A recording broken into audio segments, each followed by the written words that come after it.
G'day, I'm Nathan Williams. I'm a dog behaviour specialist, but today's story is not about me. Today's story is about this little guy named Earl. Earl's a Staffy cross, and you're here today to share this journey with Earl, and it begins when he was hit by a car. Immerse my underlying message, one for all of her and one for him. So, here we are at Earl's place. Let's go inside and see what's happening.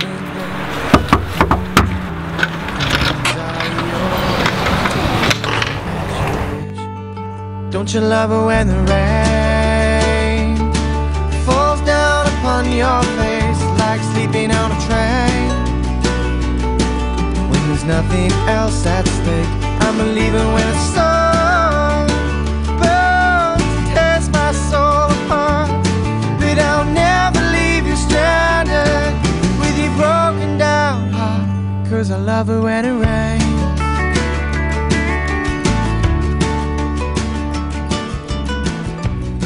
So Neva, tell me a little bit about Earl. Where did you first see him?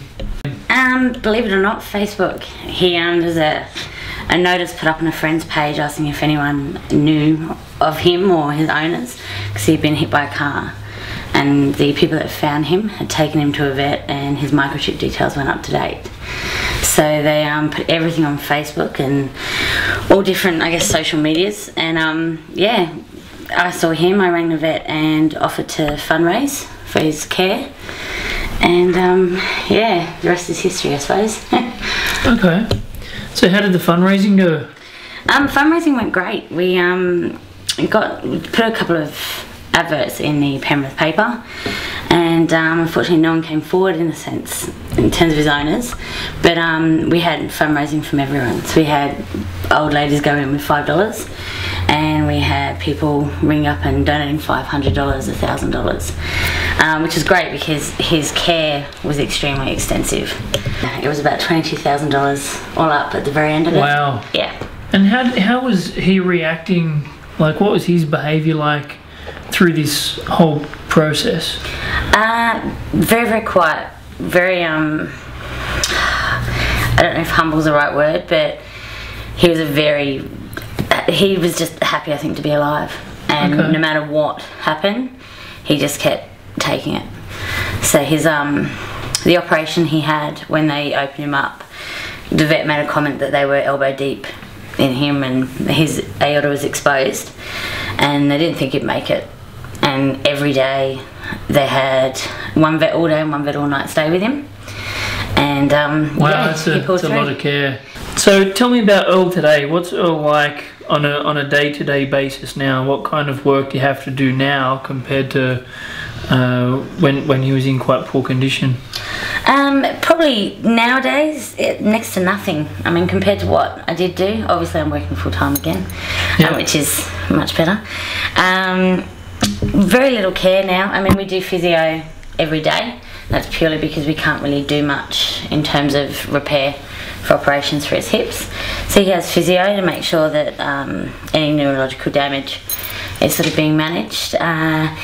He wears thicker jumpers than most other dogs when it's cold, because he'll have excruciating pain in his hips otherwise.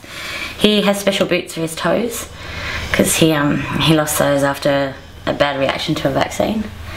And other than that, other than keeping on a very good diet and having a bit of patience with him, that's about it. He's an absolute dream of a dog. And he lives with another dog, Sasha? Yes, he lives with our 3-year-old Rottweiler. And how have they gotten along? Very, very well. We at first we had no idea what to expect, but I guess it was pretty much sprung on us, no choice. And so Sasha, being very, very placid and very accepting, her and Earl found their way. At the beginning, when he couldn't move much, I think he found it quite daunting, so we tried to limit their time together just so we didn't stress him too much, and now they're thick as thieves into everything together. So before Earl came along, were you interested in getting another dog? Were you looking for another dog?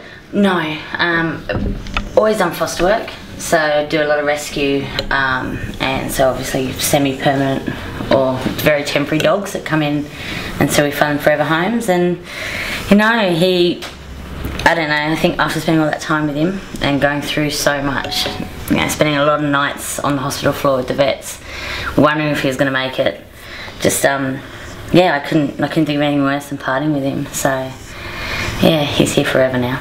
So everyone in Australia should take their hats off to you, Neva, because like I know that if this dog was with just about anyone else, he wouldn't have had the chance that he's had with you. And it's taken real time, dedication and a very strong stomach to do what you've done.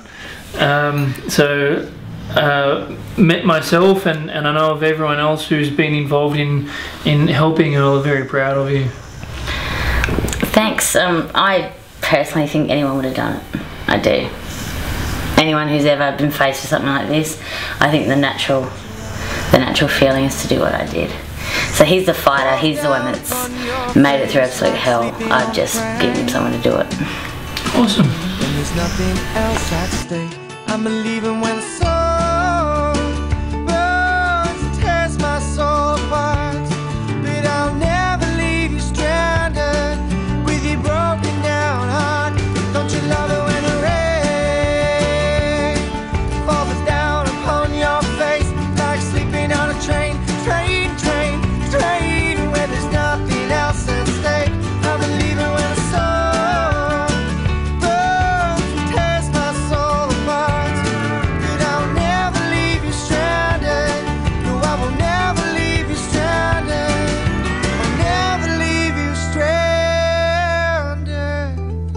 with your broken down heart, because I love it when it rains.